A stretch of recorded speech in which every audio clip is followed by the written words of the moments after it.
Everybody. I'm Steve Simpson. I'm president of the Drone Club. All right, thank you. And we've been doing this about 4 years, and we were a spinoff from the Tech Club, and eventually we just became our own club. We were a special interest group at first. So we do anything that's drone related. This is drone related. But we also talk about drones and how to fly them safely at Robeson Ranch. We have our own website. It's robesontech.club, and we're starting to do recordings this year. So if you become, we don't really have dues, but we have a thing called Groups IO. So if you want to be part of Groups IO, once we get the recap finished and I get it posted on the web, then I'll go to Groups IO and put the link in, put a message in, then you can click on that link and you can see everything. You can see the slideshow, you can see the recording, but you can see everything we've done in the past, which is nice. So before we get started, who do we have new here tonight? Both of y'all, okay. Tell us a little bit about yourself, what your name is, and why you're here. Pat Corgliano, and Ray got me into the drone club for flying, checking out drones. By the way, Okay, great. 2 days ago. Did you really good? Yeah. But he does the drone now, so he got me interested in it. So now I figured I'd start learning about what the FAA and all that goes Right. with it. So which drone do you have, Pat? I didn't even get it yet. Okay. I'm You got the same ones, DJI Pro 3. Okay, that is the one that Dennis has. My vice president is not feeling well tonight. Unfortunately, he's not here. But he is our mentor in the group. So he has a Mini 3, and I have a Mini 4. He has a Mini 3 Pro, and I have a Mini 4 Pro. So pretty much similar, but the 4 has got more sensors on it to have, avoidance with all kinds of things that are out there. But if you need somebody to mentor you on a particular drone, he can help you. It doesn't have to be DJI. My niece came in with a Holy Stone. Oh, what a nightmare that thing was.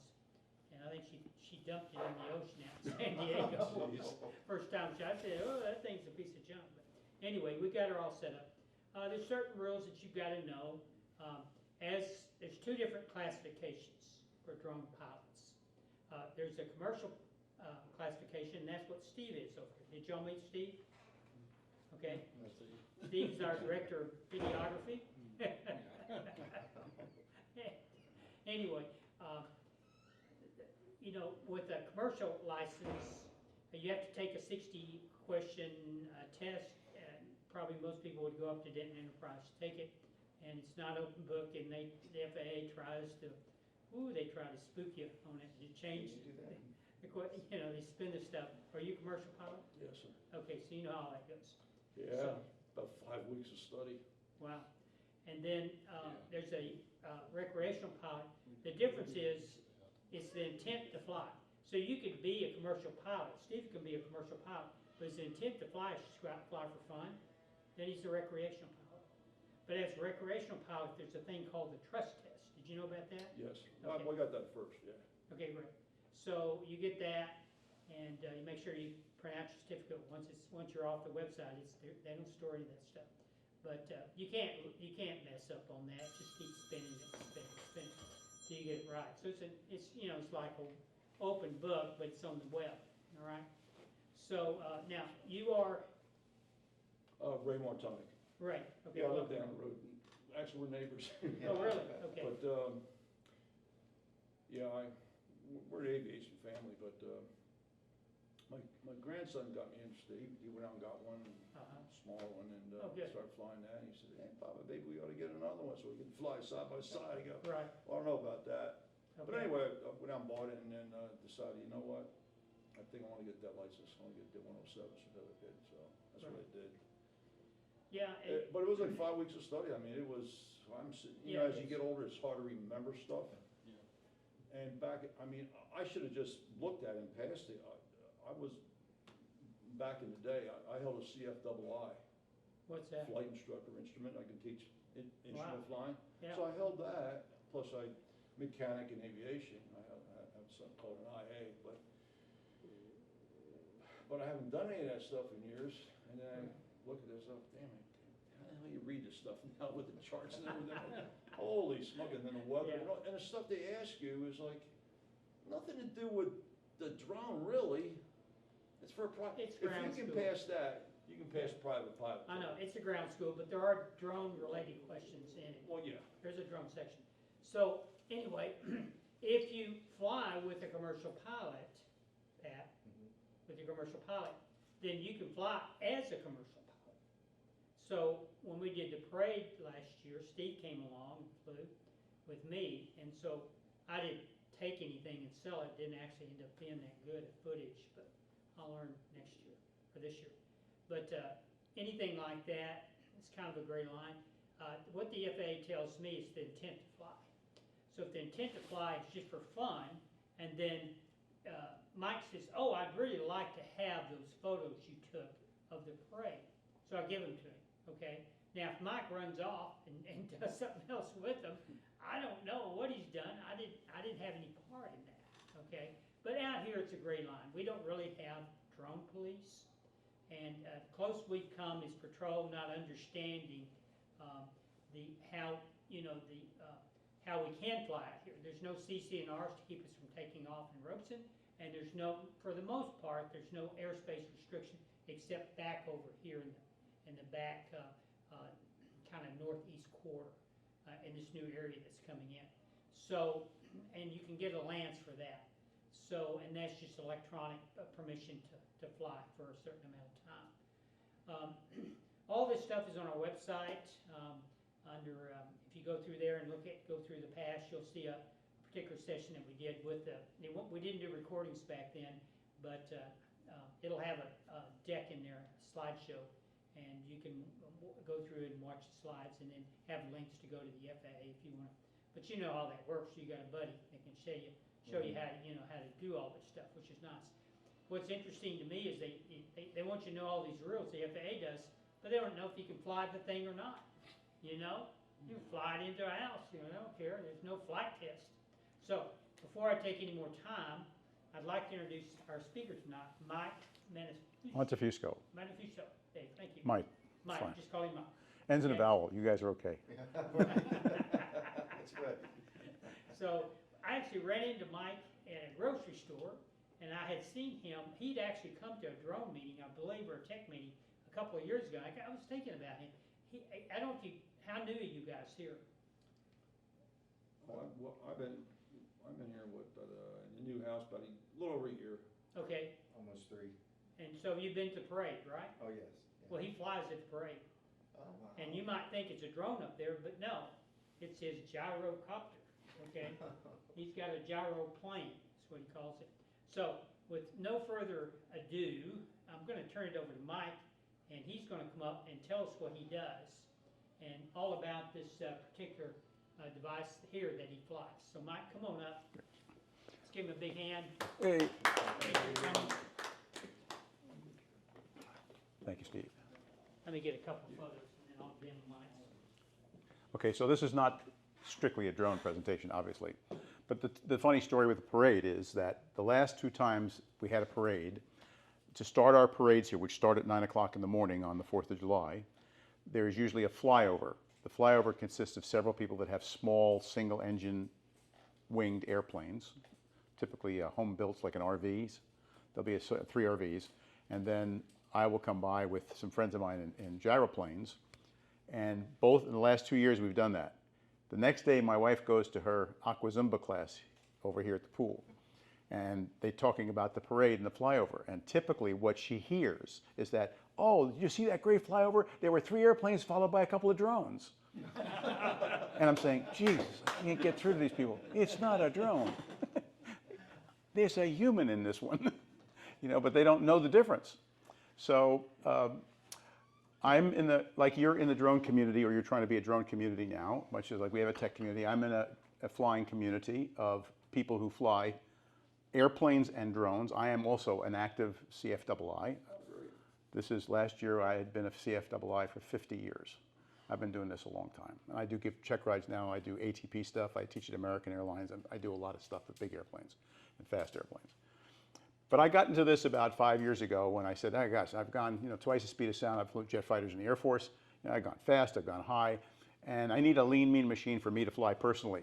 I don't have to schlep 6,000 pounds of cargo around and go fast and carry 50 people. So I need a lean, mean machine just to be a pain in the neck to all my friends here in the local area. And airplanes were like too much. I said, I'm just going to go down to Cleburne and have coffee with my friends. So an airplane's too much. And so I found out that these are a cool way to do something like that, and it's very economical. And most people have never seen these things before. They've maybe heard about something like this. So I got so many questions about, what is a gyroplane or what is a gyrocopter, and I'll talk about the difference between the two, that I said, look, cut to the chase. Let me make up a little program, kind of educate people about what it is they're looking at. It's not a helicopter. It's not an airplane. It's sort of something that's kind of a bastard child. It's in the middle. And it's got some unique characteristics. So I put this little program together, and I'd love to share that with you this evening. And I'm open to questions at the end of the program, okay? What I'm going to do in this program are two things. The first half of the program, first few minutes, is going to be a little bit of the history of gyroplanes, tell you how we got here.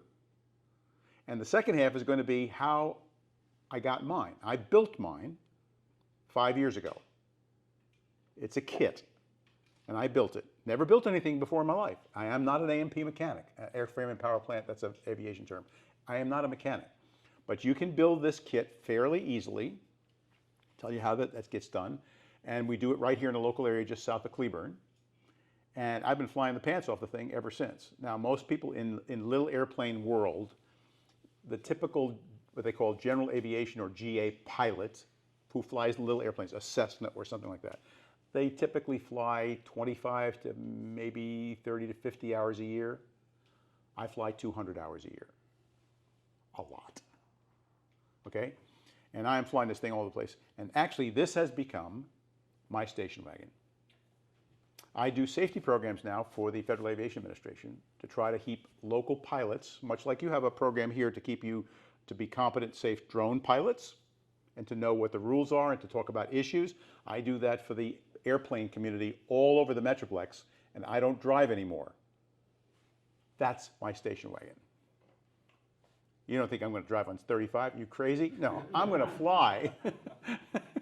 So this is great. It's been great fun. So what we're going to talk about today is something called a gyroplane or a gyrocopter. The guys who fly, we like to use the term gyrocopter, but it's a tricky slope, and here's why. The FAA uses the term gyroplane, and I thought about this a long time. Why do they do that? We want to be cool. We want to have our white scarf out here and call it a gyrocopter. Well, here's the issue. The word copter in aviation speak connotes a certain type of handling by an air traffic controller. If they think you are a copter, i.e. helicopter, then there are certain things you do when you're taking off and landing at an airport area that are unique to helicopter operations. Like they ask you to hover and hover taxi and land on the pad. I can't do any of that stuff. I have to take off and land like an airplane on the runway, like a rolling takeoff and a rolling landing. Albeit very short, an airplane will take 1,000 to 1,500 feet or so to take off. I take off in under 200 feet. An airplane will take 1,000 feet to land. I land in 50 feet. Not zero, like a helicopter. I can't hover. Very short, 50 feet, but I still have to do that maneuver. I can't just land on a pad. So the term gyroplane helps the people I'm talking with in the control tower understand that they need to handle me like an airplane, not like a helicopter. And that subtle difference is very important. I got crosswise with a controller at Redbird one time because I said gyrocopter, and he gave me instructions to go over and hover taxi and land on the pad. And when I didn't do that, land on a taxiway, he blew up. It was obviously an educational issue. He didn't recognize what this was, was not familiar with it, and I didn't understand from what he said that he didn't understand. So I did not correct him on the spot as the pilot, saying, I can't do that, I need the runway. So the term gyroplane becomes very, very important in the vernacular when we're talking on the radio. Talking on the radio in airplane speak is a fairly precise thing. You need to know what you're doing. so that you don't tell people the wrong information, okay? So we call it, the FAA calls it a gyroplane. We slip, it's like saying tissue and Kleenex, you know, they're used interchangeably, but we'll call them gyroplane or gyrocopter. You'll hear me go back and forth, but that's sort of the subtle difference between the two. It's a rotorcraft, means it has a rotor on the top. The rotor is my wing, okay? And it uses an unpowered rotor, okay, to create lift. The unpowered, in the helicopter, the rotor is powered by the engine, is turning this thing and spinning it. I ain't got nothing. My rotor is free spinning. It has no power going to it at all. So I'm going to explain how that works in just a minute here. So to go forward, I have a rear pushing engine that pushes me through the air. And by the act of pushing me through the air is what keeps air going in the plane of the rotor that's spinning, and the air going in the plane of the rotor is what keeps it turning. But there's no physical connection to the engine at all. It's free spinning, or what's something called automatic rotation, which for short in aviation speak is called auto rotation. Okay? Now, here's a little pictorial of what a typical gyrocopter. This is what's called, by the way, if you see a vehicle like this seating arrangement is called tandem seating. Sometimes airplanes you sit side by side like you do in your car. So they have the side by side, or sometimes front and back. Front and back means tandem seating. And they can be an open cockpit configuration like this with two like motorcycle windshields there, or it can be closed. Mine is a closed canopy. It's completely enclosed, okay? But that's a gyroplane. Okay, so what happens is that this is the rotor. The rotor is a wing. If you were to look at this point at the edge of the rotor, if I bring the rotor down there, or you look at the back end over here and I pull it down for you, and you look at the shape of that, it's only about 8 inches wide. But if you look at the shape, it's curved on the top and it's flat on the bottom, and it turns. So it is the same shape as the wing of an airplane. When you look at the side of an airplane, the wing, the front of the wing, which we call the leading edge, and the trailing edge of the wing is probably about this wide. Mine is this wide, but it's still a wing. An airplane, the wing is fixed. My wing rotates in the air, but the same thing happens. Air goes over the curved part on top, creates lift. Does it exactly the same way, okay? All right, that's enough for there. So a helicopter, what happens is the rotor pulls the helicopter through the air, and a gyroplane pushes the rotor through the air. So let me do a little pictorial for you. If the direction of motion is that way, if you were to look at a helicopter taking off, what you would see is when the helicopter is sitting, and this represents the rotor, the plane of the rotor is the whole disc that the rotor makes as it's making a turn. If you just make that like a solid disc. So that's called the rotor disc. When the rotor starts, it's flat. The rotor is flat. Then the helicopter person has a device in the helicopter called a collector, which is a thing that's about as long as my arm from the elbow here. It's up here on the left side. He pulls that up. On the top of that is a handle about 4 inches, which is a throttle. But the act of pulling that arm up on his left side changes the pitch of the rotor blades. So he starts the engine, the rotor starts spinning, but the pitch is flat. As he pulls that handle up, the blades put on an angle, and they start creating thrust of air downward, and it lifts the helicopter up off the ground. For the helicopter to start moving now, the next maneuver in a helicopter is the pilot takes the stick and goes forward. So what's going to happen is the rotor plane, which was level, went up, and now the whole rotor plane is going to go like this. And it's pulling the helicopter through the air. So far, so good? Okay. In a gyroplane, I start the rotor, it's flat. Now, I have no control over the rotor at all. I don't have a collective. I have a fixed pitch. I can't do squat with it. I can't make it go faster. I have no throttle, can't make it go slower. No throttle for the rotor. So I get it going part way up to its normal speed, about half its normal speed. In the gyroplane, the normal flying rotor speed is 400 revolutions per minute in the air when you see us flying by. So I have what's called a Bendix. It's kind of a clutching mechanism. It's a temporary clutching mechanism that engages the rotor on the ground before we start moving, and it spins it about halfway up, a little over 200 RPM, as I'm sitting on the runway. Now I disengage that, the little starter gear drops out, and it's free spinning for a second. Release the brakes, start moving forward. And as soon as I start moving forward, now remember, I can't lift off. I have no continuous power, so I can't lift off and hover. So I have to start rolling like an airplane. I move the stick full back, and now the rotor, which is sitting like this, spinning, goes like this, like in that picture that you saw. The rotor goes way up like this. So now I'm accelerating down the runway with the rotor plane up like this. So air is coming in the bottom of the rotor, and as it's doing that, it's getting faster and faster. When the rotor finally, I have an indicator that tells me how fast it's turning. I have the engine in the back, which is pushing me. I have a speed indicator for that, a rotation speed, or RPM meter, and I have one for the rotor. When the rotor reaches about 300 RPM, from about 200, 250 where I left off, the nose wheel lifts off. At about 330 RPM, the mains lift off. And in the air, where a helicopter flies like this through the air all the time, if you look real closely, I'm exaggerating, but you're going to see a slightly, what they call negative angle. So this is the flight angle. The rotor plane is slightly negative. It's pulling through the air. You will see a gyroplane go through the air like this all the time. And that air, that little bit of positive angle from the flight path, it means air is coming in the bottom of the rotor plane, and that air is what's keeping the rotor turning. There is no power going to it at all. It's just air. And that is called automatic rotation or auto rotation. Different principle. Okay? So that's how that happens. So I get pushed through the air with a rear pushing engine, and there is nothing turning that. So if this is a picture of what I just pointed out to you. So the helicopter through the air has got a negative angle. So you look at the direction of flight and the angle of the plane of the rotor, which that's this angle right here. That's called a negative, what they call angle of attack. So it's negative, it's down from zero. Zero is level, it's down from zero, so it's called negative angle of attack. In flight, that's what a helicopter looks like, albeit a bit exaggerated for illustrative purposes. In a gyroplane, that's what it looks like in flight.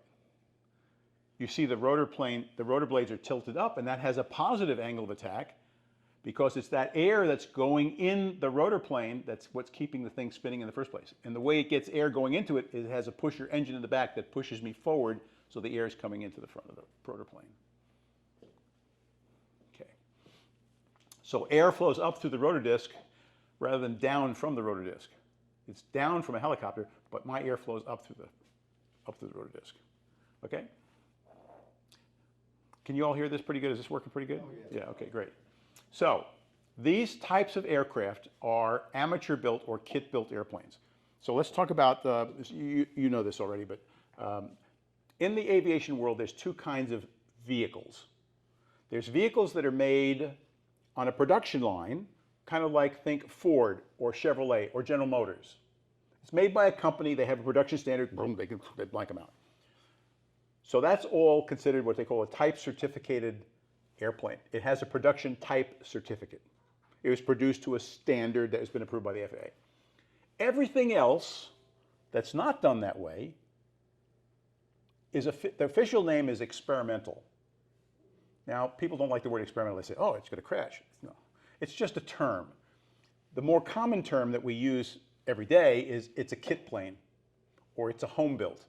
The proper name is experimental, but we hear kit built and home built, but they're all the same thing. It just means it was made by, other than a factory, it was made by an individual. So my plane is a kit built airplane. I built it. I put it together. Okay, so it's experimental. It's amateur built. And it has what they call a special airworthiness certificate, not very important. And as I mentioned before, the FAA uses the term gyroplane for all autogyros, regardless of the type of airworthiness certificate. Okay. These things first got life as viable. They were experimenting early in the 1900s, but the first successful gyroplane flew in Spain in 1923 was invented by a Spaniard whose name was Juan de la Cierva. Last year was the 100th anniversary of the gyroplane. And in fact, gyroplanes flew 10 years before the first viable helicopter. And the reason helicopters came into existence in the early 1930s with a fellow named Igor Sikorsky is because they had gotten as much as they could out of the gyroplanes and they wanted to be able to lift more and do more. They said, well, maybe we need to put power to the rotor. And they created a helicopter when the gyroplane couldn't go do some things that they wanted it to do. They said, oh, let's put the engine on that also.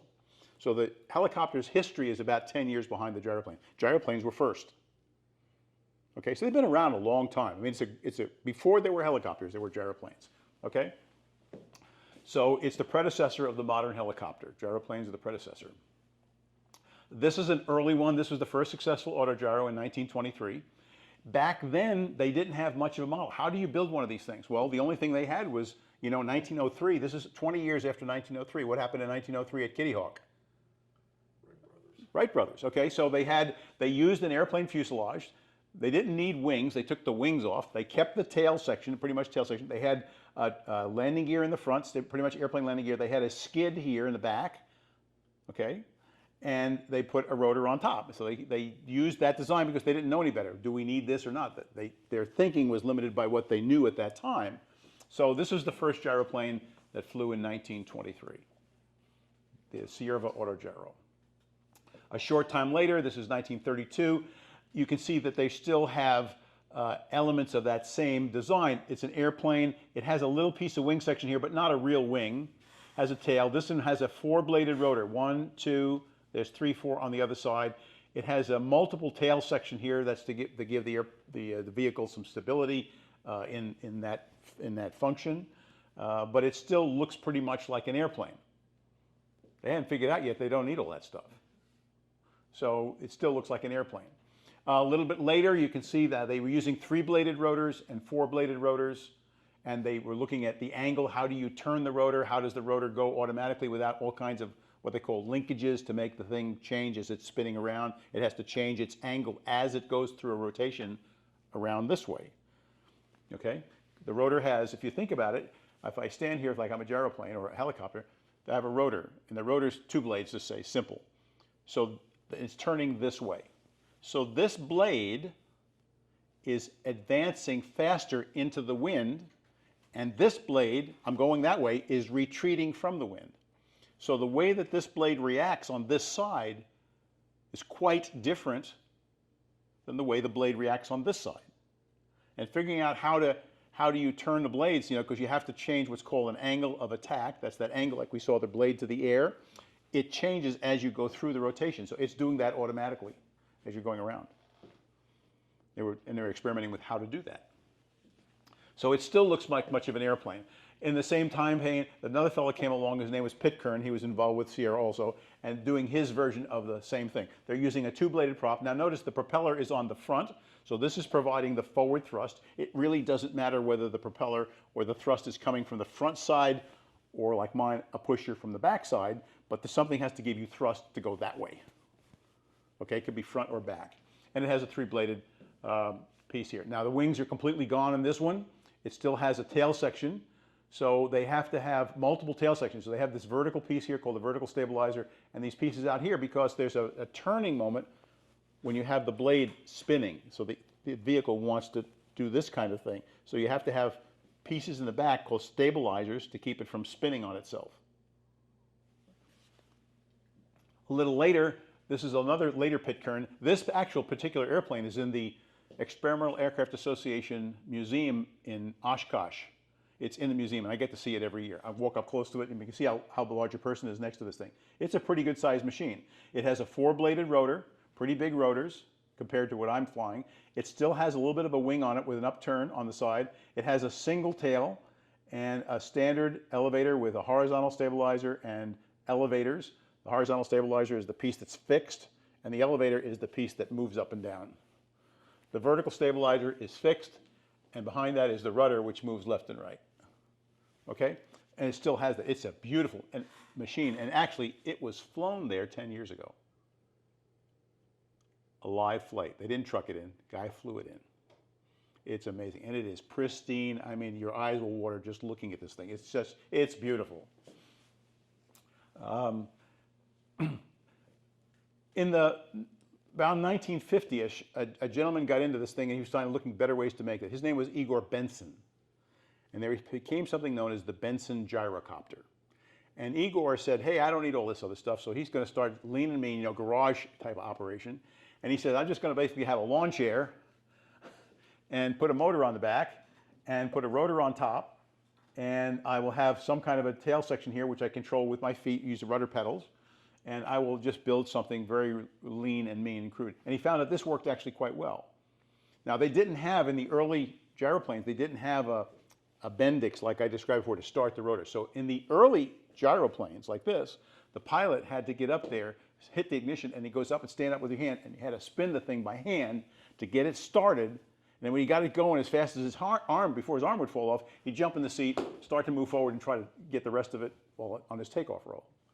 So it was all manual. Today, the starting units are much, much better. God forbid, we would never fly if we still had to do it by hand. But that's what an early Benson gyrocopter looked like, okay? 1950s time frame. And these are the things that people are most familiar with. The military actually bought one of these things in the 50s. They were looking to see, the military is always curious about a vehicle because they don't know if it might have some military utility. Maybe an observation plane, maybe a spotter. You don't know. It doesn't have to be a warplane that carries missiles and bombs. It could be used for other functions. So they were experimenting with it, and they decided they really didn't cut it. It's not what they were looking for, but they do test everything. I did a lot of that at Edwards. We tested a lot of airplanes. I was at Edwards for a long time. I flew jet fighters at Edwards, and we tested everything. Okay, but back then, this is what they were testing. Here's another one. You can see it looks in the field. It's really basically a lawn chair, a little wooden piece back here for stabilizer. You can see the blades they're kind of bent because they're so long, they just kind of hang down. As they spin, they come up and become level. But when they're not moving, they're so heavy that they hang down. Actually, you'll notice that on the wing if you ever sit in an airplane at the airport, right? You'll see the wing looks down here, and as you see the airplanes accelerating down the runway, you'll see the wing kind of pick up before the airliner rotates. You'll see the wing come up. Well, same thing happens here. So those are some early Benson gyrocopters. They were used in movies. This is a movie called Mad Max, and this fellow, he actually crashed his gyrocopter, and you know, he lived through it. They don't go very fast or very high, and he wasn't doing anything really radical with it, but it became a famous thing. And because they crashed, there were two reasons, basically, that I have come to appreciate. They weren't built very well or very consistently, and there was no training program. It's like flying a drone. You don't have flown a drone before. You know, ain't going to go well, dude. You're going to crash. You're going to lose a few things. Well, the same thing is if this is one you're sitting in, and if you don't know how to fly it properly, you know, because nobody knew what proper was at that time. So we're learning to say, okay, what do you need to know to fly this kind of a vehicle safely? It's not flying an airplane. That's a different animal. It's not flying a helicopter. That's a different animal. There's some pieces of both, but we didn't have that worked out yet, what that was going to be, as far as how you could fly one of these safely. Okay, the military got another idea to say, hey, well, let's use that principle of auto rotation in a vehicle, but we'll put a couple of jet engines in the back also. We'll try to make a bigger version, not just a private toy, and see if we can make this thing. So they had this converter plane, the McDonnell XV-1 in the mid-50s, and it went 200 miles an hour. It took off like a helicopter, and it could fly fast because it had a little bit of a wing and a jet engine inside of it. Again, they were looking to see if there was a variant that had some utility in a military kind of operational sense. Didn't make it either. They couldn't figure out at that point in time that it made any sense whatsoever. But it was an experiment back in the 50s, in the mid-50s, okay? So let's kind of look at now, generationally, what some of these gyros look like. I'm just going to go through some snapshots really easy. Okay, so this is a Benson gyrocopter. This is one of them. And again, you'll see that it's just a frame, basically. You're sitting out in the open. We don't go very high, by the way. We don't go very fast. So this is not a big deal. You're not at 10,000 feet. You're a couple hundred feet. Okay, so it's not that big a deal. But it's just a little bit of wind protection and a stick out here to steer with and a pusher engine. And now the engine, as you see, is in the back, and a simple rotor and a big tail section. And this has got to be fairly large back here because of the tendency to rotate with the rotor. So you have to have something that's going to stop it from actually rotating so much. So it's not so much other kinds of control surfaces, but you need that big tail section to keep it going straight. Here's another one. This is an English version. This is a single-seater also. These are single-seaters. This is a pusher engine. It's got more of a fuselage built around it. It still is a tricycle gear, 3 wheels with a nose wheel in the front versus 2 wheels in the back. Remember the airplanes at the beginning? They had 2 wheels in the front and a skid in the back. the opposite way. So now we've transitioned to a nose wheel and 2 main wheels, okay, and a pusher engine, and typically they have a 2-blade rotor system. Now you could have more. Original ones had 3 and 4 blades, but 2 blades has become sort of the de facto standard for gyroplanes.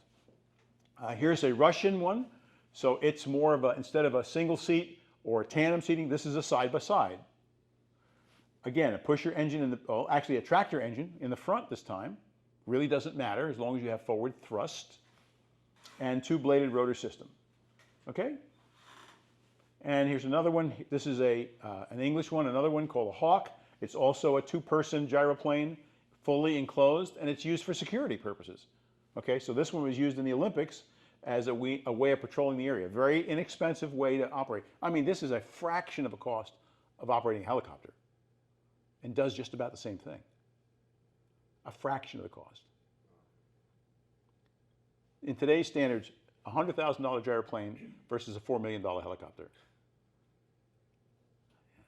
I can buy 15 gyroplanes for the cost of 1 helicopter.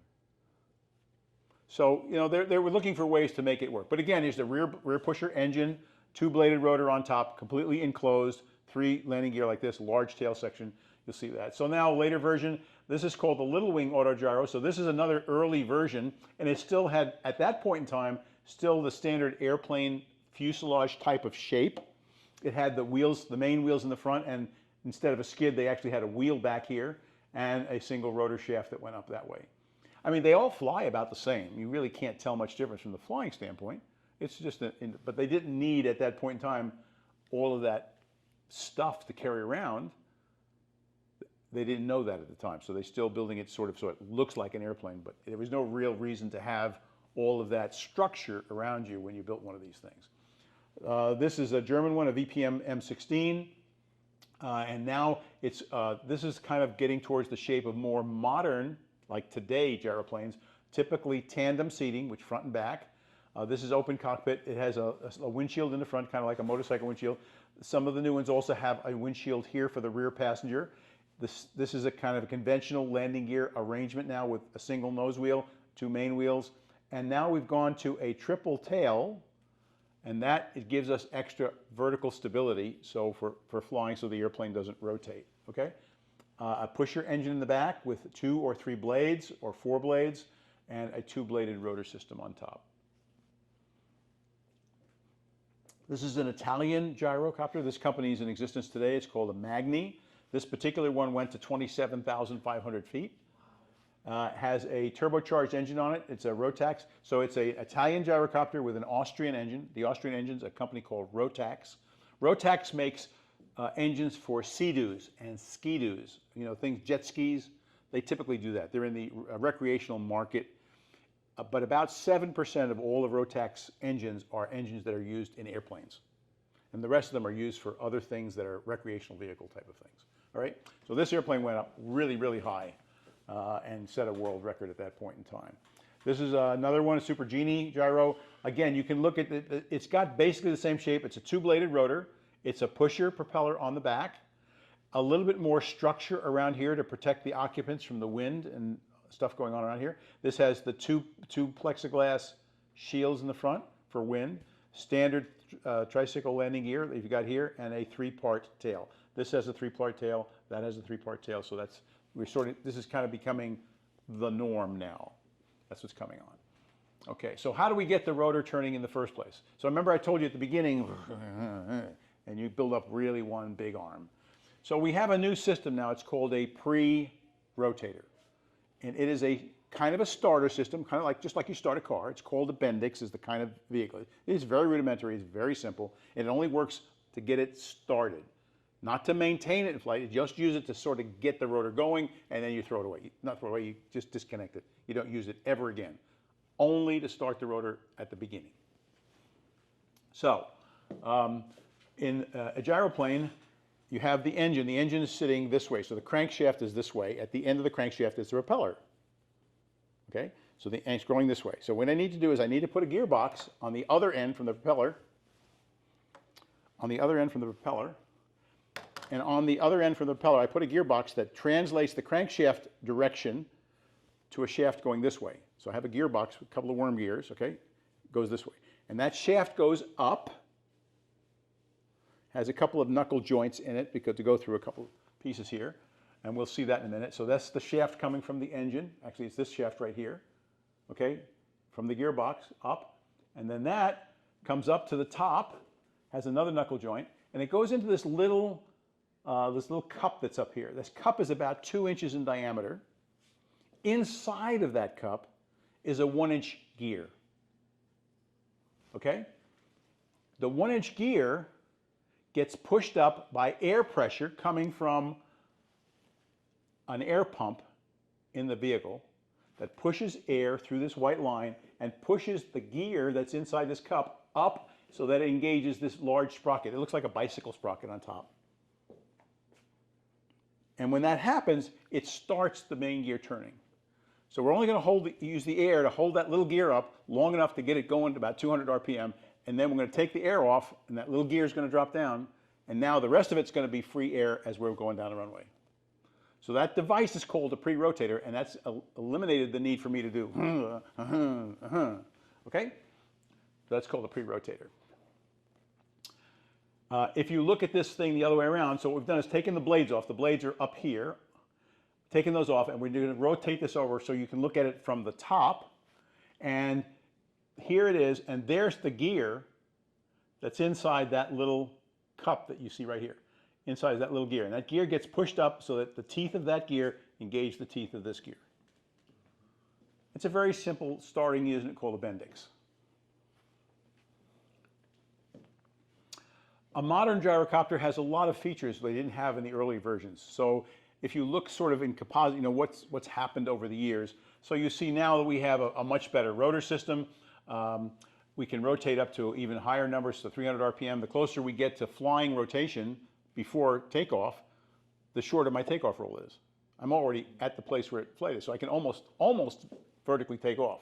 Can't quite go there, okay? I have additional luggage compartments. I've got much more comfortable seats. I've got wind protection for both seats. I've got a fully instrumented airplane in the front. I might have a trailer coupling. I've got wheels with covers on them for airflow improvements, a long-range capability. I've got an engine that's a pusher engine in the back. It's very, very efficient. This is the Rotax engine, a beautiful integrated tail assembly, lots of things technically, just like a new car, you know, that you would learn about, that make these things really an attractive opportunity for people that are into aviation. In Rotax, which is this is the Austrian engine manufacturer, they use color coding of the cylinder covers to tell what engine it is. So these engines are called 900 series engines. They have a 100 horsepower engine, which is called a Rotax 912. It's a 100 horsepower engine. It has green covers. The next level up is the 914 engine, which is what I have. Has red covers like this. That's the same engine, but it has a turbocharger. Turbocharger gives me more power. Then they have another engine above that called the 915, which is now as a turbocharger and fuel injection. So instead of getting 100 horsepower, then I have 115. The fuel injected one goes to 140 horsepower. And now they have a no advanced fuel injection system, the 916, which goes to 160 horsepower. Okay, so these are perfectly adequate for these small vehicles. We don't have to have much more than that. My engine has the red cover, so I have a turbocharged engine, and mine will go up to 15,000 feet, easy. I don't have to go that high though. I only fly at 1,000 feet. I don't need to go any higher, but it could go up there. But these are the elements that you might find in a gyroplane or gyrocopter today. Okay, people are always curious about the top, you know, where the blades are. So the blades, this is called the rotor hub. It's where the blades connect. The hub is by far the most important part of the gyro. Everything else is cosmetic.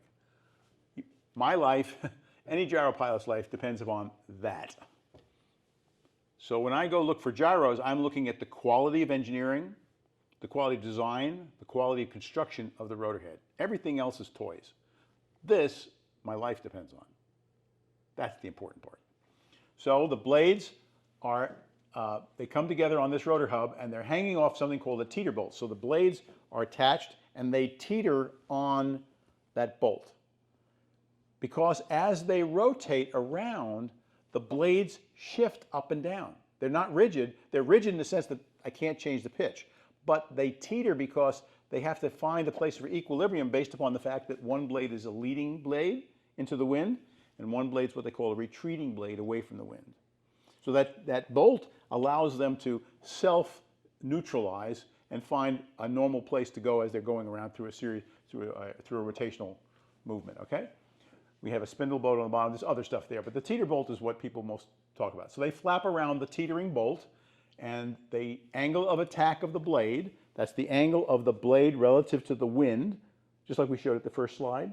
That angle of attack changes as the blade is going through the various parts of the rotational cycle.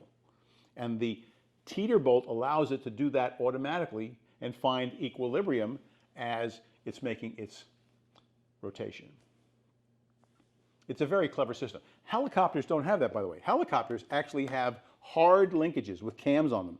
The blades are forced, as the blades go around, there's a cam lifter that moves and changes the pitch of the blades as it's going around in rotation. Much like cam lifters in a car, okay? This is done automatically. It's just freewheeling. This is the German series. I have a German gyrocopter. They make 3 versions. The company's called Autogyro. They make 3 versions. 2 of them are tandem seating. So this is the MTO Sport. This is the tandem open cockpit. Very sporty, beautiful in the summertime, really a lot of fun. Not very nice at night or in the weather, in the rain or the wind, okay?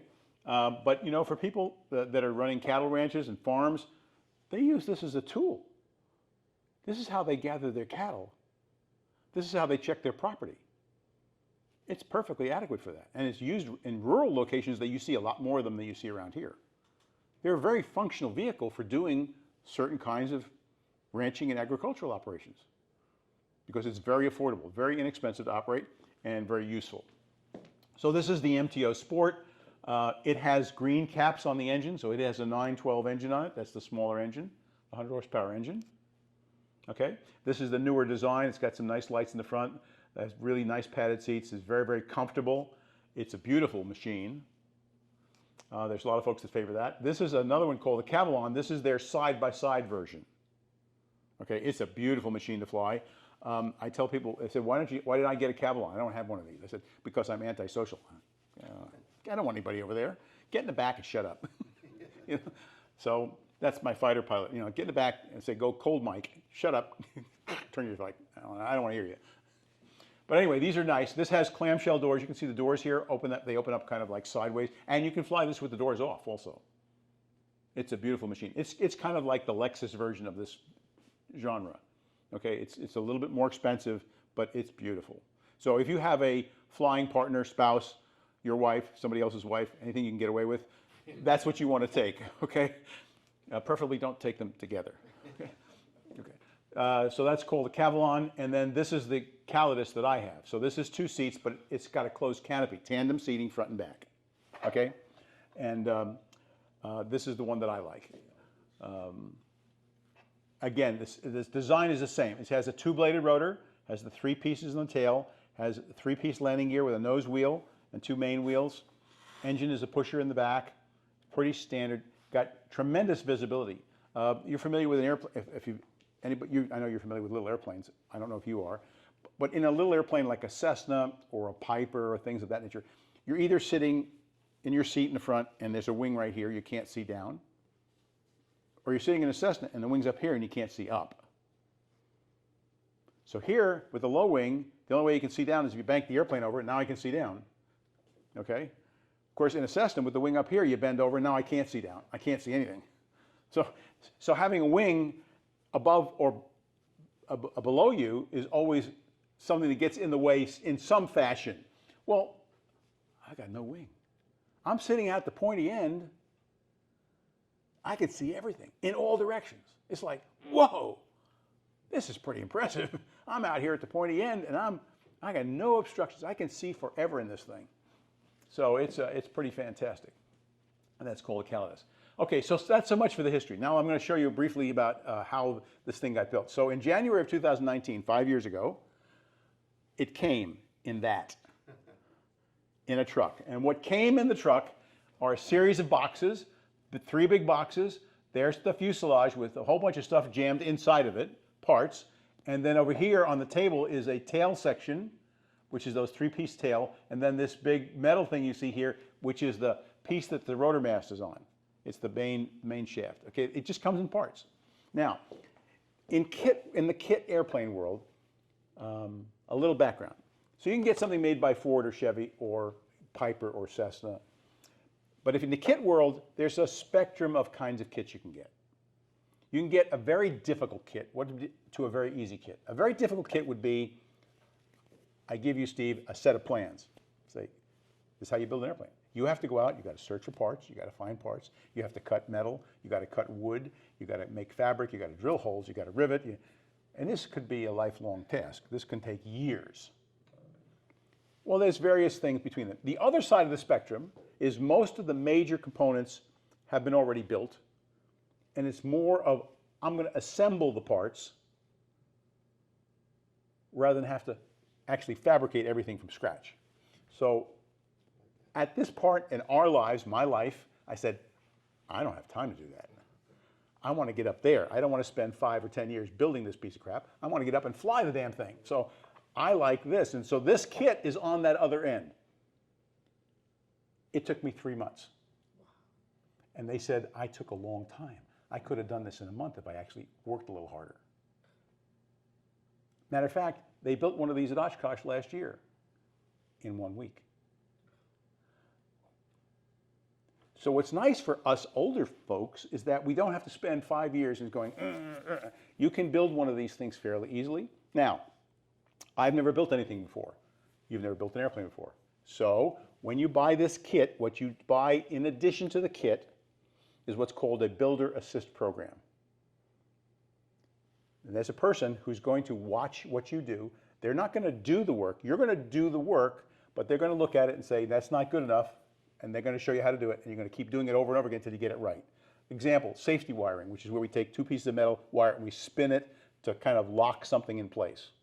Well, there's a technique. It looks like it's pretty easy, but if you've never done it before, you seem kind of ham-fisted when you first start. Well, I remember doing my wiring, and every time you go over, my guy would say, hey, nice job, Mike. He pulled out his dikes and diagonal. Do it again. And so I did it 10 times to get the safety wiring right on the propeller until he finally said, okay, that's finally good enough. But it's fun because it's fairly simple. It's not stuff everybody can handle it. If I can handle it, you can handle it. You just have to want to learn a little bit and have fun doing it. So it's really cool because you can do this and it will be safe. Matter of fact, the guy who does the Builder Assist is also the guy who's going to fly my airplane first. He's going to make damn sure that it's right before he does the test flights on it, and then he gives me instruction in it. Okay, so I mean, it's a whole team effort. It's really pretty well thought out. So the boxes come like this, and there's the tail section up here. That's what it looks like. So it's all covered up with foam wrap, bubble wrap, so to keep the protected parts. By the way, they're already painted too. I didn't have to paint it. It's already painted. Okay, and that's what's inside some of the boxes. Okay, there's parts of all different kinds, and there's the engine box. So there's my engine, all set up, and I've got to put things together, but relatively minor. I'm not building the engine. The engine's there. I got to put some accessories on it. I got to put some wiring on it. The engine's pretty much all built. Okay. This is inside the fuselage. You take the outer wrapping off, and you can see inside the canopy area there's a number of things. The instrument panel, a bunch of other parts that fit inside. So they've got it all boxed up pretty well. And it just comes over on a ship, on a freighter. It shows up about 6 months after you make the order. All right. So here's the instrument panel. This is the first one they sent me, which is the wrong one. I sent it back and we got the right one. There were a couple things missing. I wanted the instruments in a different place for various reasons. Pretty standard. They got a 10 or so different layouts of an instrument panel based upon what your needs are. And when you get into this mode, just like saying you have a different controller for your drone that does different things, you want a panel that does certain things things you want to put on the panel or you want to see, and they'll teach you about why you would choose one thing versus another. So here's all the parts laid out on the board, and we start putting pin A and hole B. and we start that process. So much for that. So here is the frame. What you're going to see, this is the main frame, and what we do is it's an L-shaped frame, so kind of figure like this, a huge main frame, and this is where the rotor goes on top of this piece. This part out here is where the tail section goes. Okay, so now when I get it, I need to work on all the wiring on the frame, including the top of the frame, which is where the rotor head goes. So we take that frame, which is huge, just like 8 feet by 8 feet, and we roll it over this way and put it on a table. So now this is the vertical part, but it's laying horizontally, so I can work on the rotor head up here. Because if it was like this, I can't work on it. So I'm going to lay it over first to start doing all the wiring and connections, and I'll lay it over. So what you're seeing is that thing is laid over, the rotor head is up here. And this is the back, on the back that's where the tail section goes up here. This is the strut for the main wheels that's going to get attached here where the main wheels go. Get a picture, the whole thing is rolled over. And now you see we've taken this piece right here, this arm, and we've attached it to this assembly here, and we're putting the bolts in. Okay? And then at the end of these pieces is where we're going to attach all the equipment for the wheels. So the brakes, the calipers, all the wheel assembly is going to go on here. And it's got standard disc brakes just like a car.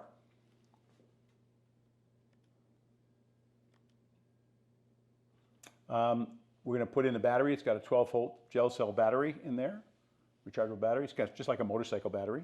Okay, pretty simple, rechargeable, built in. These are 2 of the 4 motor mounts where the engine gets mounted. And you can see here, if you look carefully in the back, you can see the blue. That's the main landing gear pieces. Remember, things over on the side, so they're sticking up. So here's that strut, and here's a wheel on one side, and there's another wheel just like that over here where my light is. It's like this. The 2 main wheels are on right now. Okay.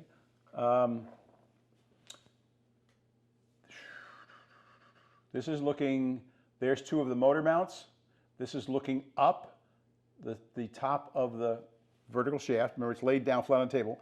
And this is the rod that is the pre-rotator with the knuckles on it. And we had put a bearing plate inside. It's got a bearing, and put these pieces together, put the knuckle joints together, and put the various sections of this rod. It's in 3 or 4 pieces with the bearings in here to get everything set up for the pre-rotator. Okay, so the pre-rotator is coming out, and it comes up to the top. This is the rotor head is facing this way, so the head is here. That's down. This is up in this picture here. And what we're doing mostly is putting these pistons on, putting the air lines on, and connecting all the connectors here. So it's actually not that difficult. It's fairly easy because there's a person showing you how to do it, making sure, and we're looking at pictures, and we have directions, and we're making sure it's right and everything's in the right place. This is looking in the front of the cockpit area, looking forward at the rear, at the forward pedals. So what the pedals do on an airplane, they do various things on different airplanes. Some airplanes have pedals, and pedals do, they typically do 3 things. They do what's called translation, and some do rotation. There'll be a pin on the pedal. It's a block about as big as my hand. You put your foot on it, and you can push the pedals so they go this way and this way. But you can also, since it's pinned on the bottom, you can also put your feet on the pedals and push forward, and that's typically the brakes. That's not always the way it works, but that's typically what they do. So the pedals do a number of things. Pedals on an airplane typically do 3 things. One is they may be attached to the nose wheel, and that pedal movement this way and this way turns the nose wheel. So that's how we taxi on the ground. We don't use our hands. You steer with your feet by pushing the pedals, because the pedals are directly linkage. That's the linkage right here. Okay? That's going down. The nose wheel's right under that. So when I push on the pedal, this thing is turning and it's moving the nose wheel. So when I'm taxiing around, you do it with your feet. Now the other thing the pedal does is it moves the piece in back on the vertical stabilizer called the rudder. So you push on the pedal, it also has cables that go to the back, and it moves that thing that moves on the back this way is the rudder. And if you had a full plate on there with another section, then you move forward, you do the brakes. This does not. This just has 2 rolls, nose wheel steering and the rudder, but it's just a bar. It does not have a flat plate, so you can't do any rotation. So we do the brakes a different way in this particular airplane. So these pedals do two things: nose wheel steering and rudder. Okay? This is the main shaft, which comes down through here, comes down through the metal channel, and this is the back seat where it's coming up, and this is where we're going to put a rear stick. So there's a stick in the front seat to drive. There's a stick in the rear seat for somebody to drive also, for like an instructor or a passenger. I have no faith in anybody taking the stick out. I don't let anybody fly in the back, except the guy who's my instructor who gives me my check ride. Then I put the stick in for him, and then I take it out again. Nobody gets to fly in the back because I don't know that they know what they're doing. But we have to bring the air lines in. That's these colored wires. These are the air hoses that do the air movement up to like the pre-rotator and for other functions in the airplane. We put all the wires in there. We've got to put the modular plugs on the end of the wires and bring all the wiring through and connect all this up. It's actually quite fun. This is looking at the rear part of the fuselage where we're going to mate the engine, and we have to draw wires through the whole fuselage area and through these holes. They go all the way up to the front of the fuselage and then back to the engine for like the throttle controls. I have those up in front, but I got to bring wires all the way through. I got to bring water lines all the way through for the heating system. I have to bring other communications lines back and forth. So that's what's happening in the middle. This is looking at the tail section. This is the rudder, that piece in the back that moves left and right. And it's pulled by two cables, which have, these are, what do you call those things again? Turnbuckles, and they are safety wired. There's a special way you safety wire the turnbuckles, which is really interesting because the FAA in their manual doesn't allow this. When you have a turnbuckle here, this is the piece this is the rudder out here. This bolt has got to be a castellated nut with a hole in the bolt, so you can put a cotter key through it. That's what's required in the FAA manual, but the Germans don't do that. They just have a nylock fitting on there on both sides. So that's a little bit of definition of what that is. There's something called a trim tab, which helps hold the device in when you're flying naturally. You don't want to have to hold the rudder in position with your feet. Your foot gets tired.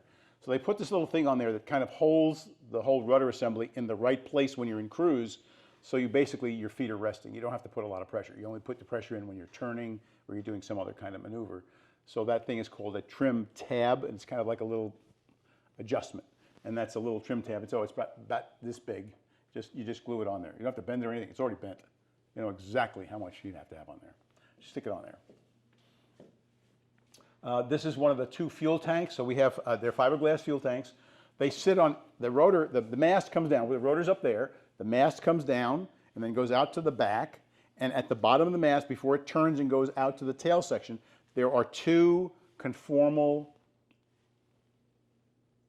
tanks, and they are connected underneath by a connector and one fill port on one side. So when I fill the fuel on one tank, it automatically fills the other tank. They come up together. There's only one place to fill them. It holds a total of 19 gallons, and it uses car gas, not aviation fuel. So it's way less expensive than aviation fuel, and it burns 6 gallons an hour.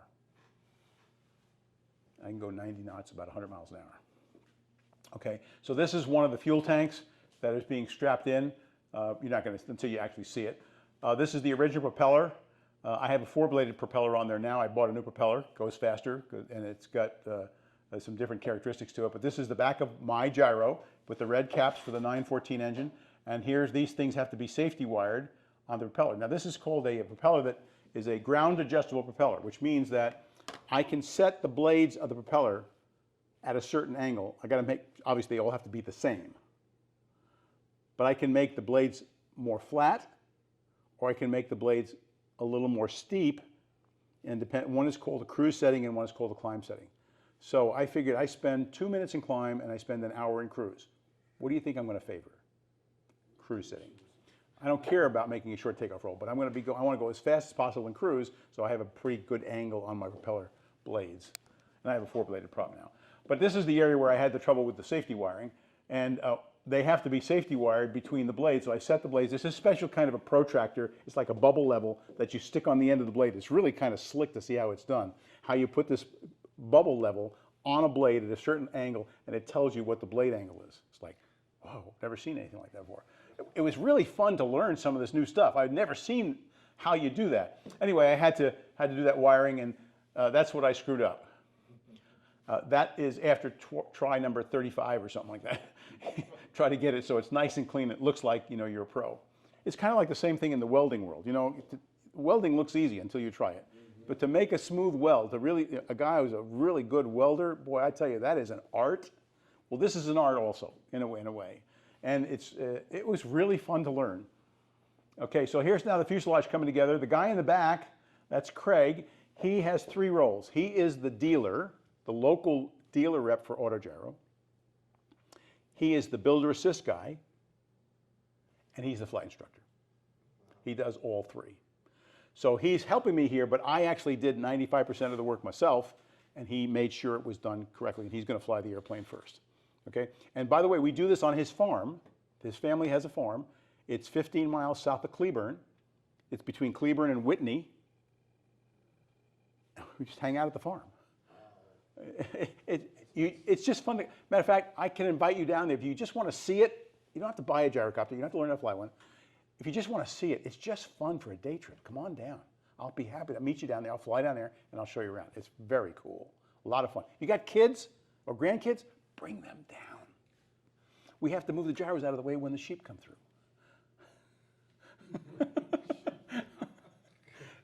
It's an amazing thing. Anyway, so the gyro's coming together now. Craig's helping me. He's doing some stuff in the engine. Here's the instrument panel.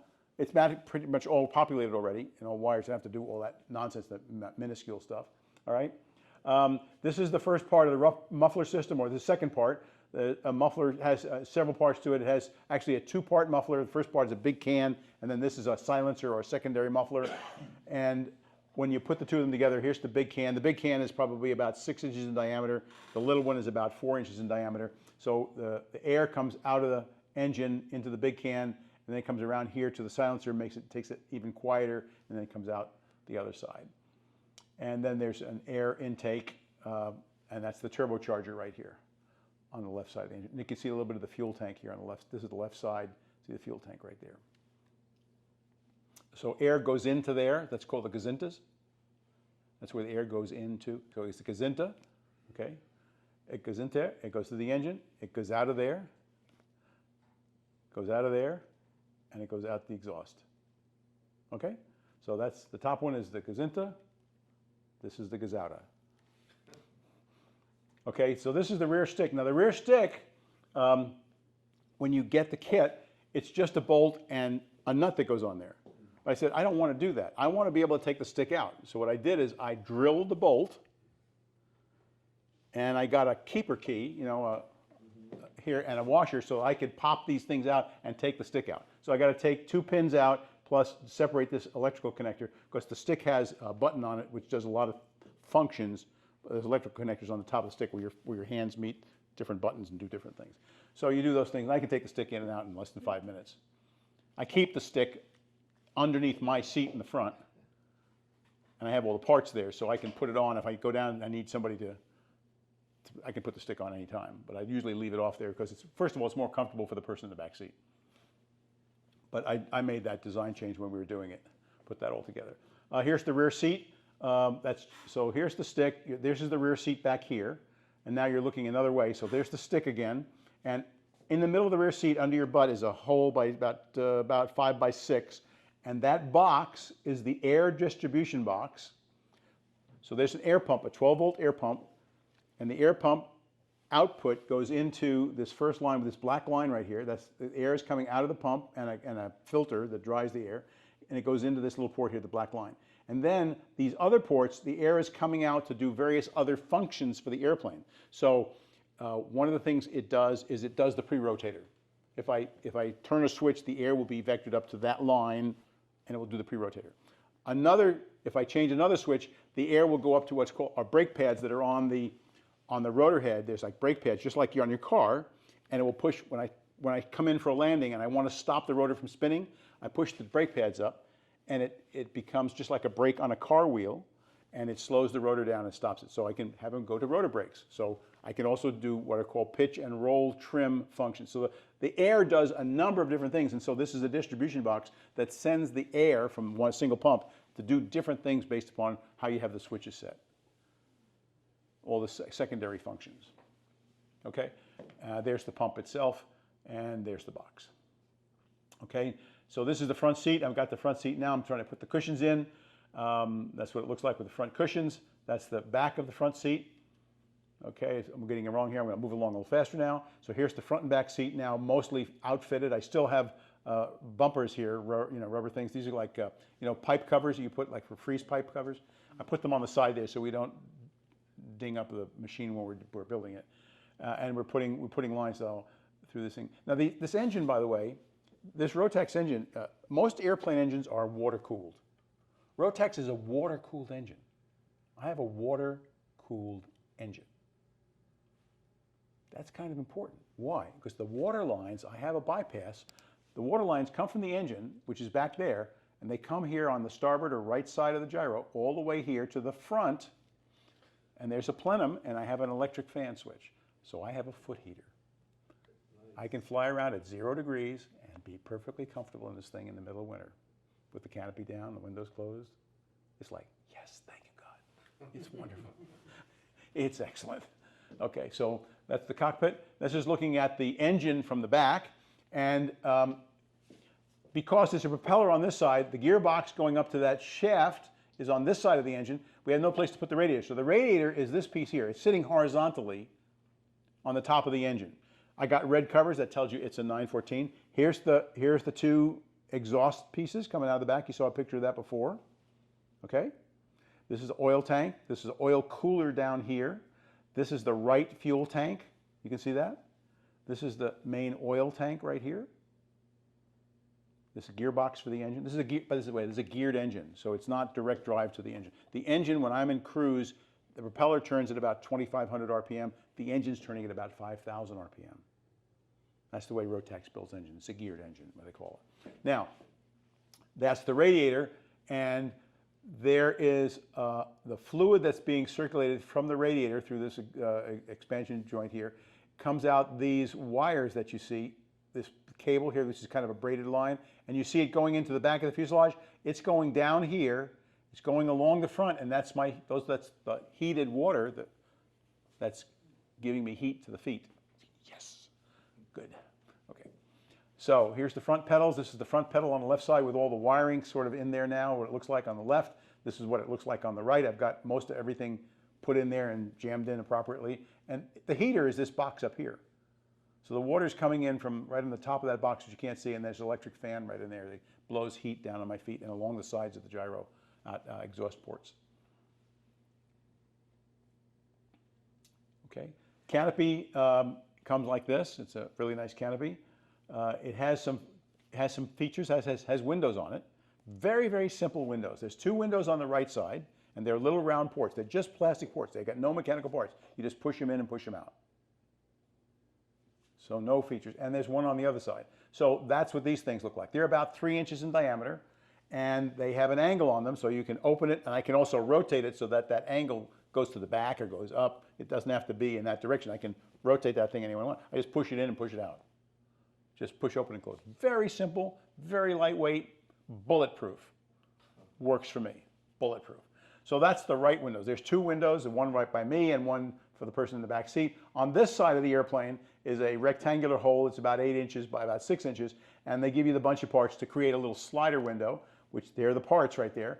So when you put that together, the slider window looks like that. So it slides back and forth, open and close, and then there's a little pop-out piece there, which is kind of like it opens into the wind and drags air in at the same time.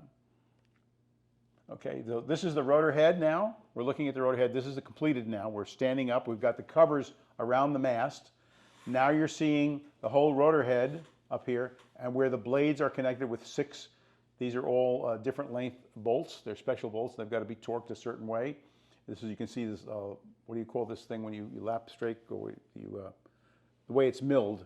There's different thicknesses for all these pieces up here. And this is the rotor head right here up to here, and then the blade slips right in. These are 8.6 meter rotor blades, which means 8.6 meters is about 27 something feet total tip to tip. Okay? And it's connected. That's another view of the looking up from the ground at the rotor head. And now we're getting towards the completed gyro. That's what it looks like. Now the color, my wife picked the color. They had an incentive that says they have standard colors, red, yellow, green, blue. They're really brilliant colors. They're beautiful. But we had an incentive going on, a sales incentive. They said, you can paint it any color you want, and we won't give you the $500 upcharge. I said, cool. So my wife had a Honda CR-V, that color, which is called Mountain Air Metallic Blue. You've seen Honda CR-Vs that are that color. So I have the only gyrocopter in the world that's Mountain Air Metallic Blue. Now we said, oh, that's beautiful. Everybody says, huh? And they love it. They said, it looks great. I said, guess what? I've created the only stealth gyro. Because know what color that is when it goes up in the air? The same color as the sky. So when I take off, I have just disappeared. They can't see it. I said, oh, cool, I got a stealth gyro. Awesome. So that was kind of fun. But yes, it's really pretty. So there's the fuel filler capped on the left side, okay? So put the fuel in there. This is supposed to be a viewing thing that you're supposed to be able to see the left tank right here. You can't see squat, doesn't work. I use the Mark II eyeball method, looking inside the open hole when I pull the cover off. That's how I tell how much fuel is in there. Those are the exhaust stacks and the turbocharger, the air input, and this is the back going out that way. Another view from the back to see what it looks like. The oil cooler's on the back, and you can see everything is put together now. And there's the tail section. I got to pick the number. You get to choose your own registration number. So I got 914 is my engine. Mike is my initials, Mike Montefusco. So 914 Mike is my call sign. And I'll tell you something. Every air traffic controller in the DFW area knows my call sign. Because I talk to them, all the men and women, all the time about that I'm talking with, so we all don't bump into each other. And they all know the call sign now. So now we're in the shop. We're pretty much getting finished. Everything is getting done. You see what it looks like as it's coming together. So that's with the canopy open. See what it looks like. It's really, really pretty. You'll notice there is nothing here. The gyro stops here, so my instrument panel is right under here. You won't see it in these pictures, but I would like to invite you to come out to Prop Wash, which is in Justin someday. And with Steve said that maybe we could entertain the idea of a little look-see, look tour. I'd like to invite you out to come look at it and maybe sit in it. You know, I'm not going to try to sell you anything. I can't sell anything, but I'd love to share what it's really about and let you see one for real instead of just looking at pictures on a PowerPoint. So keep that in mind. So that's what it is. I had to build a glare shield, which I built in there, and I built it from a Walmart trash can. And it works great. Okay, so that's the gyro now. As you can see, it's a little different panel that's in there now, and I had a panel built with a space in here that I could put in my navigation box. You know, like you have a map in your car, so I have one of those here now. And so you can get different panels with a space allotted for. This is airspeed. This is my altimeter. These are my engine. That's the engine speed. That's the rotor speed. These are the engine oil and water pressure, manifold pressure for the turbocharger, fuel gauge. You know, it's pretty straightforward. It's pretty easy, but it's a beautiful layout, very simple, works great. I got some lights on the front, and there's the finished product. And so I'm taking my first flight. That's my first flight after the guy had checked it off. That's my first nose wheel liftoff in May of, or April or May, I guess it was, of 2019. So some numbers. Really quickly, I'm going to go over this. So they give me this eye chart. I don't expect you to read the eye chart, so I'm going to go over and give you a little help here. So the engine is a Rotax 914. Okay, UL means it's experimental. It takes off. It's listed as 230 feet. That's with two people. For me, I can get off in about 150 feet, but very quickly because it doesn't weigh anything. Okay, I can go for about 4.4 hours. I tell people, they say, how long can you fly for? I said, you talking about fuel or bladder?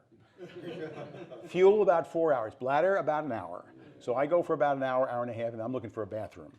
So you know, it's an age thing. It has nothing to do with the gyro. Okay, max range is 320 miles. My normal range of operation is up to about 150 miles. I can go down to Austin. I've been up to Ada, Oklahoma City area. I can go out to Mount Pleasant. I've been over to almost to Abilene. In that, you know, that's sort of my operation. Now, can you go farther? Absolutely. How do you go farther in your car? You stop for gas. So I could put an empty gas can in the gyro, and I could go 100 miles, stop, get what's called a crew car at an airport, which is a little car just for people who are pilots, go down to the gas station, so you give me 5 gallons of gas. So a 5-gallon gas can that you have for your lawnmower, 1 hour flying time. You carry 2 of those, go fly for 2 more hours. And I can go all the way to the East Coast or the West Coast. I mean, there's no issue. It's just a matter of what you're willing to tolerate. But I find that as I get older, my tolerance for doing that, which I did when I was younger, out the window. I stay in the local area now. So I work on PETA skills. That's just something old guys get to do. They work on PETA skills. That's when I work very hard to be a pain in the ass to my friends. I say, hey, Steve, I'm coming to your house for breakfast. And I fly over to your house for breakfast. So I'm going to be a pain in the ass. I'm working my PETA skills. That's what I do best in this gyro. Okay. The cruise speed is about 86 knots. I actually do about 90 knots most of the time. So 90 knots is about 100, 105 miles an hour. Okay. Max speed's 105 knots. I'm there pretty frequently. The maximum takeoff weight is 1,234 pounds. The empty weight's 651. Aviation guys know this stuff. That means you have a payload. What's left after you're allowed 1,234. If you've got nothing in it, you have 583 pounds to play with. Of the 583 pounds, you have fuel. So if you have full fuel, which is 19 gallons and it weighs 6 pounds a gallon, that means you've now burned 114 pounds of that 583. So what's left after that? What's left is 469 for passengers and bags. Now, I can either put a bag in the back seat or a person and a toothbrush. Not much. So what I do is I don't carry passengers anymore. That's a legal issue, insurance issue. I don't take passengers voluntarily. FAA says I'm fine, but wife does not. So I don't take passengers anymore. She only allows me one person to take, and that's the person who gives me my check ride. And I am anal about safety and check rides. So he gets to fly with me. Craig gets to fly with me. But what I use the back seat for is I make these presentations, mostly FAA safety presentations, all over the Metroplex. And I put my computer and my projector and my handout materials, and that becomes really my workspace that I take my stuff around, and I don't drive. I fly to some airport. I go to McKinney, or I go down to Pecan Plantation, or I go down to Canton, or or Graham, or Georgetown down by Austin, and I take my stuff, and that's how I do my thing. It becomes my tool for getting around. It's wonderful. It just beats the heck out of driving. It's just the most fun you can have with your clothes on. Honest to God, it's just great. So I have 469 pounds. This is Craig's original MTO. Remember I showed you a fancy MTO, the white one, way back, all nice, new, brand new MTO Sport. This is an early MTO, which Craig has. This is what you take your training in. And if you come, I will give you this invitation. If you decide to come to Blum someday, Blum, Texas, which is again about 15 miles south of Cleveland, for $100, Craig will give you a ride and let you sit in the front seat. And you will fly in this. Even if you never touch a gyro again in your life, it's just worth doing, just to see what it's like. He'll tell you what to do. He'll let you hold the stick. He'll show you how to taxi it. He'll hold your hands through the takeoff, let you fly it around. It's just the coolest thing ever. It's $100, guys. It's the best $100 you'll ever spend, just to do that once. And you just put it in your hip pocket, and then walk away. If you want to do that, let me know. I can set that up for you. I'd be happy to do that because it's just plain fun. And better yet, if you have grandkids that are just getting started, bring the grandkids or kids, anybody who might be interested. I don't care whether they get into aviation or they get into gyrocopters. That's not important. What I want to do is expose them to things that people do that might be creative and fun. Let them take that away. If they decide they want to do that at some later time, that's fine. But we're not going to sell them anything. We're not going to do anything. All you got to do is bring them down. Just introduce them to stuff. It's different. Just to have fun. Okay? That's Craig's airplane. So that's the old MTO. This is the new MTO. A little fancier. Okay? And it's a really sweet airplane. But I don't like being out in the open, in the elements. I like comfort of being not in the wind and being able to fly at night or flying in the rain. I can do that, okay, because I've been doing it forever. I am also a CFII, 50 years, so I can do this. This is the Tomball, outside of Houston, Tomball, Texas Police Department's airplane. Think about that. Now I fly with the Fort Worth Police in their Bell Jet Rangers. The Bell Jet Rangers are about $4.5 million a piece. This is $100,000. Well, when you put the camera and the light speed on, maybe it's $200,000. When you put a camera, a FLIR, light, the gumball machine on the bottom, you put the stuff on the bottom and radios in it, it's maybe $200,000. But I can buy 10 of these things for the price of one Bell helicopter. So when you have a small town, now maybe, maybe in Dallas and Fort Worth you can do that, get helicopters. But suppose you have a town like Denton and Crum and Prosper and Ponder that can't afford a helicopter. But a group of towns could get together and have an affordable air presence, law enforcement presence. And what do these guys do? Their job is to help the guys on the ground get to the right place. They don't do anything actively as a police unit other than help the guys on the ground do what they need to do more efficiently. And since I fly with the Fort Worth Police, I will tell you, the times I've flown with the Fort Worth Police, because they're all friends of mine, they invite me to go fly with them periodically, because we've only been doing this for 50 freaking years. I've been doing this forever. What I'm impressed, and I tell you, as a taxpayer, when I go up with them, I am just overwhelmed with how professional they are, how good they are at what they do, and you never hear a word about what these guys are doing. It is awesome as a taxpayer to be up there watching what they're doing, and you never hear a thing about what they do. It is amazing. So my hat's off to these guys. They're just doing great things all the time, and most civil people that don't know anybody or get a chance to do that have no idea what's going on. It's unbelievable what they do.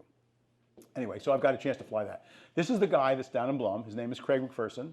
I have his card, Blue Skies Gyro, and I'd like to invite you to come down sometime. Take a picture if you want of that. Call me. My card's up here.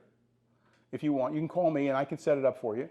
Come down on a weekend day. We can't just, don't show up, make a plan, and we'll make a schedule. So if you want to ride, or you want to ride for your kids or grandkids, we can do that. We've got to just schedule it, and I'll be happy to help you with that. No pressure. You just do it. It's $100. If you want to do it, fine. If you don't, that's fine too. He's the guy. He's the dealer, the local dealer rep. The company's in Germany. The main office for the U.S. is in Maryland. And then there's dealers around the country. He's the local dealer here in Texas. So he's a dealer, he's the builder assist guy, and he's the instructor pilot. Okay? And that's my finished gyro when it got certified in May of 2019. So that's a flyby. That's me flying in the Austin, Texas area.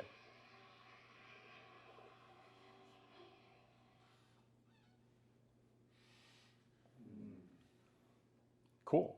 That's awesome. Thank you. All right. Yeah. Can we put the lights back on now? So what kind of fuel That's enough light. We don't need more light than that. Mike, what type of fuel do you use? I use regular car gas, 93 octane. So I use high test. It could be 91 to 93, but it has to be 91. Murphy has 90 octane fuel. High test, I can't use that. It has to be 91 to 93, and preferably, when I can get it, ethanol free. So where you can do that is Buc-ee's on the east side. They have ethanol free high test and ethanol free ethyl, low test. You can buy that there. You can't buy it on the west side here. You can buy it over there. When we can, I'd rather have ethanol free, but most of the time I just go down to I get gas from Sam's. A whole bunch of 5-gallon red cans. Each can's an hour's worth of flying time. It's like, yes, thank you. So it holds how much? How much? How much fuel does it hold? It holds 19 gallons. 19 gallons. And typically when I fly an hour, so it'll go for, 3.5 hours typically at cruise speed. But what I tell people is, after about an hour, hour and a half is maximum, I'm ready to get out and stretch my legs. The hardest part about owning the gyro, let me tell you, this is really funny. The hardest part about owning the gyro is not the gyro. It's trying to get out of the gyro. Because when I land, it is such an unusual vehicle. People come out of the woodwork. And I say, I gotta go pee. And I can't leave the gyro. They want to talk about the gyro for half an hour. I said, I gotta go pee. And they want to talk about the gyro. It's a freaking magnet. I can't go to the bathroom. That's the hardest part about owning the gyro. I can't get to the bathroom. They come out of the woodwork. What about auto rotations on these? I'm sorry. What about auto rotations on these? Well, I don't have to do auto rotations. It flies in auto rotation. But if your engine quits, how do you? Okay, that's a really good You're in question. the air. Yeah, I'm in the air. So what happens when the engine quits? The rotor turns in the air at nominally about 400 RPM. No matter what I do, I can't make it go faster or slower. I have no control over the rotor. What keeps the rotor going is forward speed. So if I lose the pusher engine, I lose my forward speed. The rotor doesn't know that. So it's just going to go, we'll just stop and I'm going to come down, start coming down slowly, and it's still going to turn to 400 RPM all the way down. So you do a regular landing there, a running. So what I do is, so I can basically, and I can do this in the air also, I can just come to a stop in the air for a few seconds. I can actually go do this and then go the other way. This is pretty cool. So what happens, we do that as a part of the flight test, we go to about 6,000 feet, 7,000 feet, and Craig says, turn the engine off. Not go to idle, kill both mags. He says, okay, land. So we stop, and what happens is that when it's coming down, when you stop any focus, you have anything pushing you anymore, it's coming down, it's going to start to wander. It's just a normal, since it's got no movement, it's going to start wandering. So what you do every so often is you just let the nose drop a little bit, just don't push it down, just let the nose drop a little bit, and what happens is it'll start to slide forward. And as soon as you have forward speed and you have air over the rudder, now I've got directional control. So all I'm trying to do is find a place to land, and we typically do this near the airport. We know which way the wind is and which way we're going to land. So the last thing you do is at about 500 feet is I'm going to push over to get about 50 knots forward speed, and I'm going to land like an airplane and stop in 25 feet. I just fly it on. But basically all I need is just have enough air to have directional control for the rudder so I can fly it on like an airplane, go and stop. It's nothing to it. It is 100 times less complicated than an auto rotation in a helicopter because they have to go into auto rotation. Well, in a helicopter, the engine quits down the collective. So what do you do? What's happening? You try to maintain your. That's right. So you push the collective down. So what's going to happen? The blades are going to go the other way. Yeah. And that's so that when you're coming down, the blades are going to keep their speed. And then at 1,000 feet, what they do is they pull the collective, they yank it up, and the blades go, oof, and all of a sudden that air that was going this way goes, and that gives them, that's their cushion to land. And so it's a very dicey maneuver in a helicopter. I'm in auto rotation. All I have to do is fly it down at 500 feet, push the nose over, and just go, a normal landing. It's a no-brainer. It's way, way less complicated, more simple, and less dangerous than a helicopter by a big amount. I would assume though, if you're a ways from the airport, you could slightly nose down and keep flying. You could. I can go about a half a mile for every 1,000 feet above the ground. So one of the things you do in this thing is that, again, aviators do this you do things when you fly a drone, you're preparing for things to happen to the drone, what are you going to do, where are you going to put it down. In the gyro, I'm looking about every 30 to 60 seconds, I'm saying, I always know where the wind is coming from. I'm looking for somebody's driveway, a road without power lines, a clearing. I said, if I lose the motor, where can I put this down right now? I don't have a lot of time, but I'm always looking for a spot that I can put it in right now. And I can do that. I mean, I can put it down in nothing flat. I could land it here on a road in nothing. Biggest thing is I just don't, I'm worried about people who are not expecting a gyro here, and that rotor, it could decapitate somebody also. So the thing is, you want to do something safely. So I don't fly it to schools or things like that. Not because I can do that, but I don't know that some kid is going to come out that's not expecting a gyrocopter to come down or a helicopter and having a rolling blade and have an accident that didn't need to happen. So I'm super safety conscious.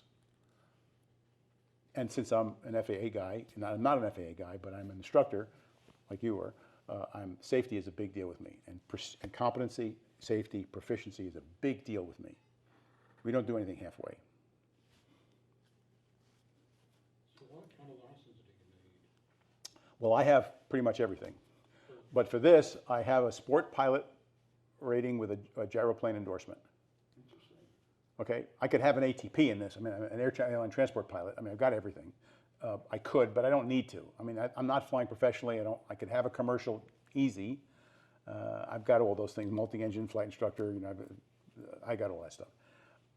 But I don't need anything for this. This is just for fun. I just use this for fun. Insurance, does a Venco insure this, or you go through? Absolutely not. No, you can't get insurance on these things. So if you're over 75, forget it, you can't get insurance. If you're under 75, you may be able to get insurance based upon what your background is.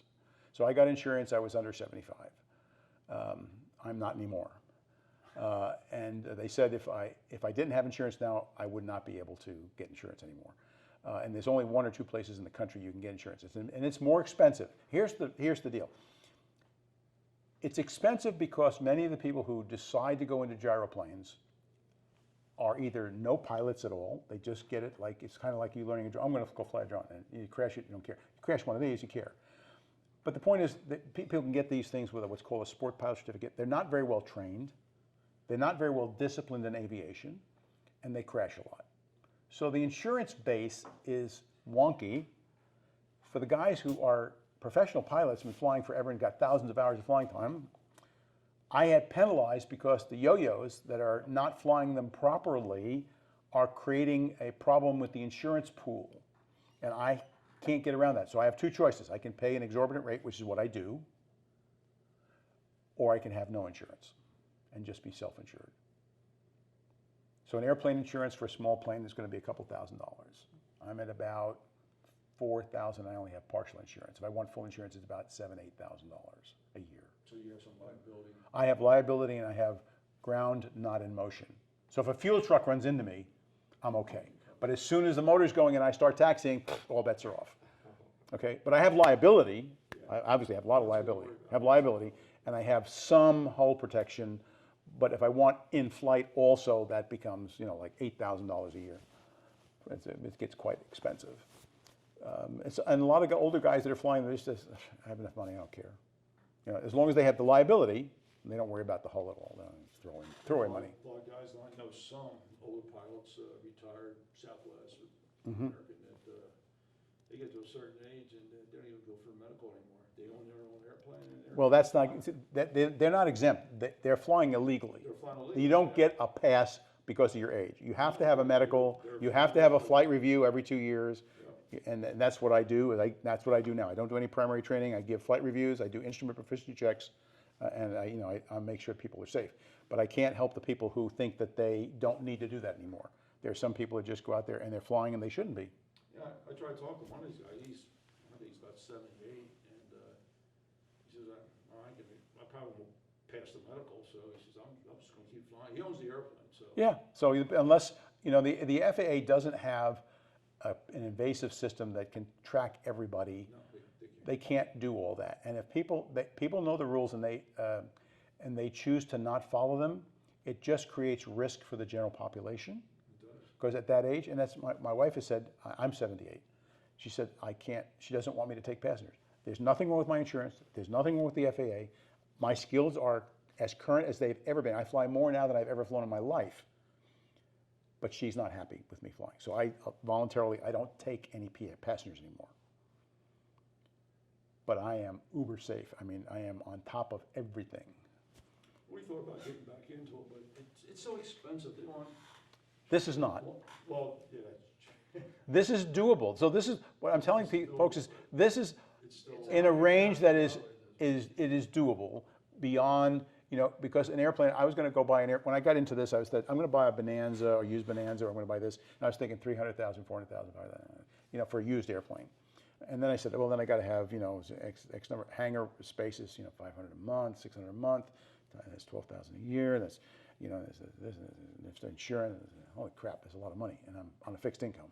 So airplanes didn't work for me. But I got into this and I said, I built this. I have a repairman certificate. I take care of this myself. It's easy. I built it. I can do this. And it's down in the noise level. I mean, I don't mind it. I pay for gas. And yeah, insurance is the biggest thing. But I can do this on a retirement salary and still have the fun of flying without all the burden of the stuff you have when you have a real airplane. So what my goal is now is, I don't want to sell you anything, but I would like to, if you're interested, have the chance to educate you so you can make an informed decision of whether or not looking further down this path may make any sense to you or someone you know. But I don't want to sell you anything, but I'd like to make sure I give you the chance to be educated to see if this may work for you or not. That's all I care about. Well, the company that sells you a kit on these things, if you need a part, is it hard to get? Is it super expensive? Like, if I need a part for a Cessna or a Piper, it's ridiculous what they want for these parts. Airplane parts are expensive when you buy them from Autogyro. They have to come from Germany. But these are experimental kits, and we find ways to work around them. Let me give you an example. Out of the 12-volt pump, which is basically a pump for a truck seat, okay, it's a little 12-volt pump.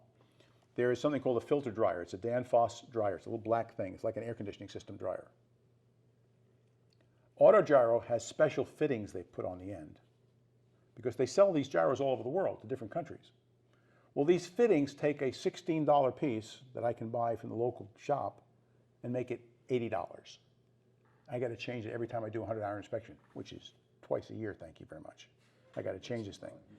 $80. So we just had one of my friends who has a little shop created a set of adapters so I can use the $16 piece and swap it in and out much easier than buying the $80 unit from Autogyro. So the point of with experimental airplanes, you can do stuff like that if you can find if somebody who's creative. And the thing is, it's a very creative community. People are always trying to find a better, faster, cheaper way to, how can we do this? Do it safely, but can we make this work a little better for us? So I show people how to make my, Walmart trash can glare shield. And I have LED lights with a PWM rheostat in it, so I have night lights underneath my glare shield. It's like, people say, whoa, but I made that myself. So I give that design to other guys. They want to do that. And this other person gave me the connectors for the filter dryer. And somebody else made something for some landing lights. So, we all help each other. It's really kind of a fun community. Well, it's nice when you do experimental like that, you can basically do. Yeah, but I'd love to have you come down and see us sometime, and bring your families. If you want to do that, work with Steve. He's falling asleep. No, that one. Oh, that's the good. Okay, I've taken a lot of your time. Sorry, it's supposed to be a 1-hour meeting, and I've taken a long time. And we have to be out of here by 9 o'clock. Yeah. Where do you keep it? Well, there are airport communities, much like there are golf communities. So airport communities, they're all over the place here. This one it's called Prop Wash. It's in the west side of Justin on 407. I used to keep an RV there. Yeah, and so, I don't own a place there, but I lease somebody's private hangar space. I take a little tiny piece of the corner of their hangar because it doesn't take much room. It's not nearly as much room as an airplane. I just slide it in there and they give me, whatever the bill is for the month, and I say, Is that hard service or like grass? it's hard surface. It's 3,000 feet by 60 feet, hard surface with lights. So it's nice. No gas though, but I don't need gas. My gas comes from Sam's. I take my, I've filled the car with all kinds of red gas cans. I go down to Sam's and go, and I carry it, schlep them back to the airport. And that's fine. Siphon it out of your car, aggressively. You're most welcome. Well, the car takes regular. I have to have high test. We don't have high test in the car. Have a great evening. Thanks for coming. Good to meet you. A great presentation. Thanks. Good night, man.